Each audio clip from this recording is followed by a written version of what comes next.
कुछ उसके ऊपर बहसबाजी करना नहीं। अब मेरे को इससे इतना जानना है, अब इंटरेस्ट भी छोड़ दो, सारी बातें छोड़ दो, मेरे को ये पैसे कब दोगे, मेरे को ये बताओ। मेरे को नहीं चाहिए किसी का फालतू पैसा, मेरे को मेरा जितना पैसा है उतना बताओ। मैं सिंपल बोला, मेरा पेमेंट 2-3 जगह चैनल है, इधर से भी आया ना, मेरे ऊपर और कोई जिम्मेदारी नहीं है। सीधा सीधा खोल के आपको बोला, आपको ही देखिए मैंने यहाँ होटल का तो मेरा कुछ लेन देन नहीं पैसे का, वो ये लोग देख रहे हैं जो कम जा रहा है ऊपर नीचे, मेरा है नहीं है, वो सेंटर का ही मैनेजमेंट है, उसमें खाली मुझे आपको देना है और किसी को कुछ देना है नहीं।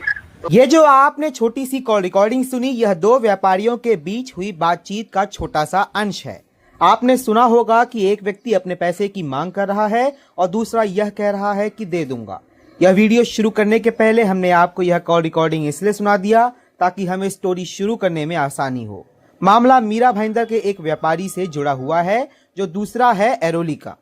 एरोली निवासी चेतन लिंगवाल पुल टेबल बनाते हैं और उन्होंने मीरा रोड के दीपू नानिकवाणी को कुछ पुल टेबल और एसी दिया था, जो बाद में उन्हें वापस नहीं मिले और उसकी कीमत भी नहीं अदा की गई।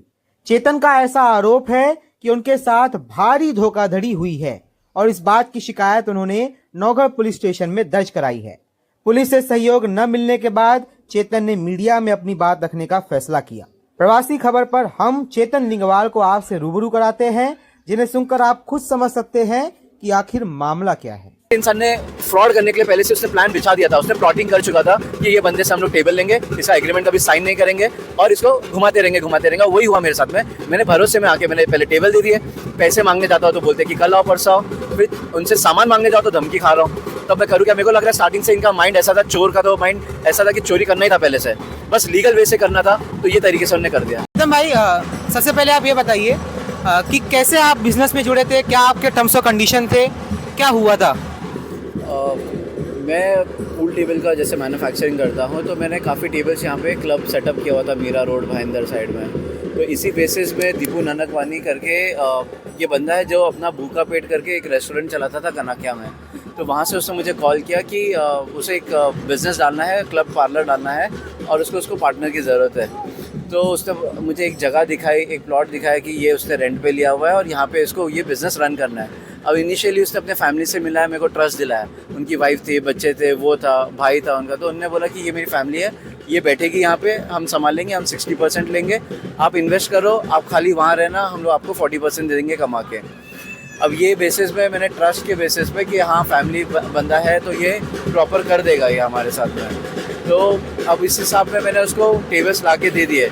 इन्होंने मेरे को एक MOU बना के दिया व्हाट्सएप पे, उसमें उसकी बीवी का नाम लिखा गया और बोला कि ये मेरी जो बीवी है इसके नाम पे हम लोग कॉन्ट्रैक्ट कर लेते हैं। मैंने बोला चलो ठीक है। अब वहाँ जाऊँ मैं 10 दिन 15 दिन, एक बार जैसे सेटअप चालू हो गया तो ये कभी भी साइन करते नहीं थे। अब इन्होंने कभी एग्रीमेंट में साइन भी नहीं किया और मुझे कभी मतलब पैसे भी नहीं दिए। अभी ये धंधा चालू के 1 महीना हुआ, 2 महीना हुआ, फिर मैंने बोला कि यार ये पैसे भी नहीं आ रहे और कॉन्ट्रैक्ट में साइन भी नहीं हो रहा है, तो एक काम करिए आप मेरे को मेरा सामान दे दो, या आपको ख़रीदना है तो आप ख़रीद लो। अब इसके लिए भी उसने और 2 महीने मेरे से टाइम वेस्ट किया कि हाँ मैं बताता हूँ, मैं जवाब देता हूँ, ये वो करके 4 महीने तक इनने धंधा भी चलाया, पैसे भी रखे और मेरे को कुछ भी नहीं दे रहे थे। तो फाइनली उन्होंने एक चौथे महीने में इन्हीं पैसों से शायद से एक बार एंड रेस्टोरेंट खोला नवघर वहीं पे कहीं पे, और वहाँ मेरे को बुलाया सेटलमेंट के लिए कि बोले चलो आ जाओ यहाँ सेटलमेंट करते हैं। इन्होंने सेटलमेंट में मेरे 10-12 लाख का जो सामान मैंने दिया था उसका 7 लाख उन्होंने वैल्यू बताया कि भाई ये 7 लाख का ही वैल्यू है। मैंने कहा कि अगर आप मेरे को अभी दोगे तो मैं ये जान छुड़ाने के लिए मैं ये 7 लाख भी लेके मैं चला जाता हूँ। इन्होंने एक चेक बनाया, बोला ये इमीडिएट बेसिस में डाल देना, आपका पास हो जाएगा। अब उस चेक को लेके जाने के बाद में इनका फ़ोन आता है, ये बोलते हैं 1 महीना रुको, 2 महीना रुको, पर मैंने चेक डाल दिया। फिर देखा वो स्टॉप पेमेंट किया हुआ था। अब ये देख के मैं इसके पास पहुंचा कि भाई ये तो स्टॉप पेमेंट है। तो उन्होंने मेरे को धमकी दे दी, अब तुम यहाँ पे कभी आना नहीं और आओगे तो तुम्हारा हाथ पांव तोड़ देंगे। जो भी गाली गलौज किया उसने मेरे साथ में, बोला जो उखाड़ सकते हो उखाड़ लो। बस अब ये फिलहाल जो चेक पेमेंट दिया था वो कितने का पेमेंट था? चेक पेमेंट ये 7 लाख रुपए का था। 2 चेक दिए थे, 2 लाख का और एक 5 लाख का। तो 2 लाख का जो चेक डाला था वो स्टॉप पेमेंट ऑलरेडी था। अच्छा, ये जो आपका जो सामान था वो उसका टोटल वैल्यूएशन कितना था, जो सामान आपने इनको दिया था? मैंने इनको अपने 7 टेबल दिए थे और कुछ 6 AC दिए थे। तो इनका आराम से वैल्यूएशन आप पकड़ो, आज के रेट में 12-15 लाख का उसका वैल्यूएशन था। मामला बिगड़ा कहाँ पे? मामला ऐसे है कि देखो पहले से इंसान ने फ्रॉड करने के लिए पहले से उसने प्लान बिछा दिया था। उसने प्लॉटिंग कर चुका था कि ये बंदे से हम लोग टेबल लेंगे, इसका एग्रीमेंट कभी साइन नहीं करेंगे और इसको घुमाते रहेंगे। वही हुआ मेरे साथ में। मैंने भरोसे में आके मैंने पहले टेबल दे दिए, पैसे मांगने जाता हूँ तो बोलते कि कल आओ परसों आओ, फिर उनसे सामान मांगने जाओ तो धमकी खा रहा हूँ। तब मैं करूँ क्या? मेरे को लग रहा है स्टार्टिंग से इनका माइंड ऐसा था, चोर का तो माइंड ऐसा था कि चोरी करना ही था पहले से, बस लीगल वे से करना था, तो ये तरीके से उन्होंने कर दिया। तो आपने 1 रुपया भी नहीं लिया था?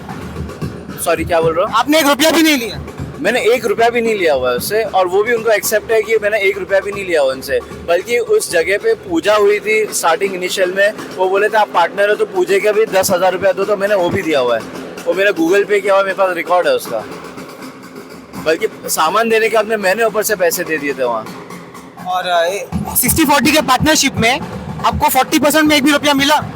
1 रुपया नहीं मिला आज तक। आज 1 साल हो गया है, अब 2 महीना नहीं, आज 1 साल हो गया है, 1 पैसा नहीं मिला हुआ है।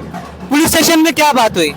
जब भी मैं पुलिस स्टेशन गया हूँ, जैसे मेरे को तो नॉलेज नहीं था यहाँ मीरा रोड का, भाईंदर का, पर जैसे मैं पुलिस स्टेशन जाता था, किसी से भी कोई भी ऑफिसर से बात करता था, ये स्टोरी बताता कि मेरे साथ में ऐसा हुआ है, तो उनका कहना था कि भाई ये आपस में का मामला है, ये आप वहीं पे सुलझाओ, आप जैसे भी आप वहीं पे सॉल्व करो, यहाँ का कुछ केस बनता नहीं है वहाँ पे। यही आया जवाब मुझे हर बार। कुछ आपने रिपोर्ट दर्ज करवाई या कुछ और क्या हुआ? कोई डॉक्यूमेंट्स है? जब हाँ, अब इतना हुआ, जब मैं वहाँ जाने लग गया कि भाई मेरे को मेरा सामान चाहिए, तो मुझे धमकी मिली, तब मैंने वहाँ जाके एक NC लिखा दिए, एक रिपोर्ट लिखा दिया कि ये बंदा मुझे यहाँ पे आने नहीं दे रहा है, वो बार बार दादागिरी कर रहा है और गाली गलौज कर रहा है मेरे साथ में। आपको बता दें कि दीपू नानकवानी पर कुछ साल पहले कनकिया क्षेत्र के वासुदेव सोसाइटी में भी घोटाले का आरोप लगा था, और उस समय यह खबर खूब सुर्खियां बनी थी।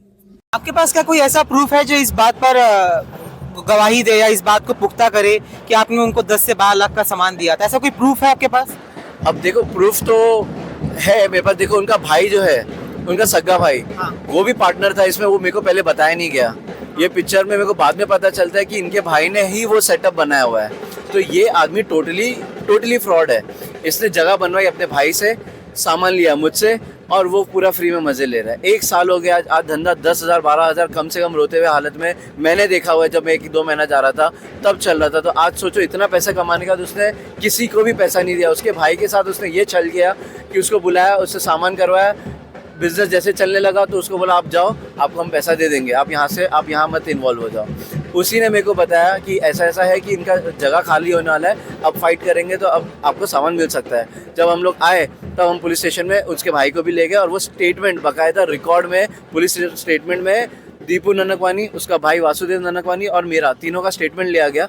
उसमें साफ लिखा गया कि सारा सामान मेरा है, सारे AC मेरे। बस उनका कहना ये है अपोजिशन का, दीपू का, कि भाई मेरी बीवी आएगी, वो ओनर है और वो सारा मामले को सुलझाएगी, मतलब जो भी है वो साफ करके बता देगी। कितना दिन हो गया इस बात को? इस बात को 1-1.5 महीना हो गया। उसमें कंप्लेन में लिखा भी था 5 दिन में उसकी बीवी आएगी, पर उसकी बीवी कभी लाइफ में नहीं आई वहाँ पे। और वो बल्कि उसकी बीवी यहीं है, और वो बोलता है कि कलकत्ता गई है, यहाँ गई है। मेरे साथ भी वैसे ही हुआ। स्टार्टिंग में 2 महीना मेरे को भी दौड़ाया, तब मैंने हार के मैं बोल दिया था चलो तुमको सामान रखते हैं, तुम पैसे दे दो, या पैसे नहीं देना, मेरे को सामान ले जाने दो। हाँ। और मैं आज तक वही फाइट कर रहा हूँ, मेरे को या सामान या मेरा पैसा, मेरे को ये न्याय चाहिए। मैं कहाँ नहीं गया, इसके लिए पुलिस स्टेशन गया हूँ, मैंने यहाँ लोकल में उनके फ्रेंड लोग से बात किया, उसके भाई से बात किया, हर किसी से बात किया, पर मुझे कोई जवाब नहीं आ रहा है यहाँ पे। चेतन जी, मैं चाहूंगा कि अभी आपने इतना बताया, करंटली आपके सामान का क्या स्टेटस है? करंटली आपके जो पूल टेबल्स हैं या पैसे हैं, उसका अभी क्या है, उसके बारे में बताइए।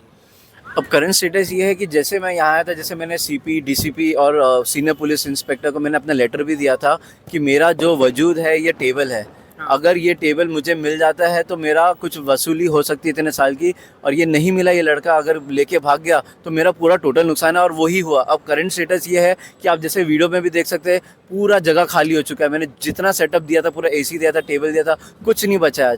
आज मैं किसके पास जाऊँ, कहाँ ढूंढूँ कि ये मेरे टेबल गए कहाँ हैं? पूरा खाली हो चुका है।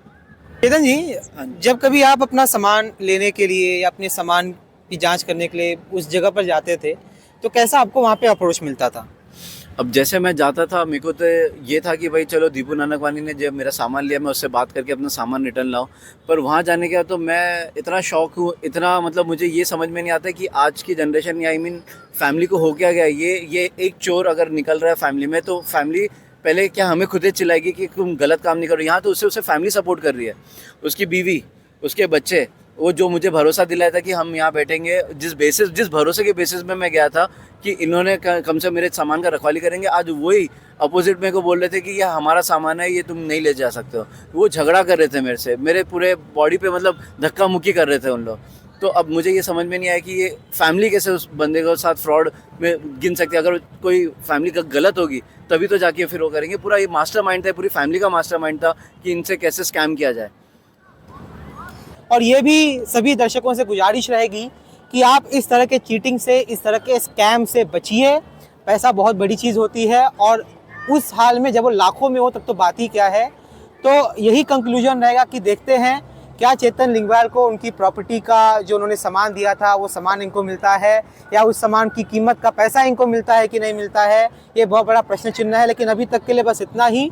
आप सभी इन तरह के फ्रॉड करने वाले लोगों से बचकर रहिए, यही आप सभी से गुजारिश है। सतर्क रहिए, सावधान रहिए और चेतन लिंगेवाल आप मत बनिए। इस मामले में प्रवासी खबर ने दीपू नानकवानी से उनका पक्ष जानने के लिए बात की तो उन्होंने अपने ऊपर लगे सभी आरोपों को बेबुनियाद बताया, जबकि चेतन लिंगवाल लगातार दीपू पर आरोप लगाए जा रहे हैं।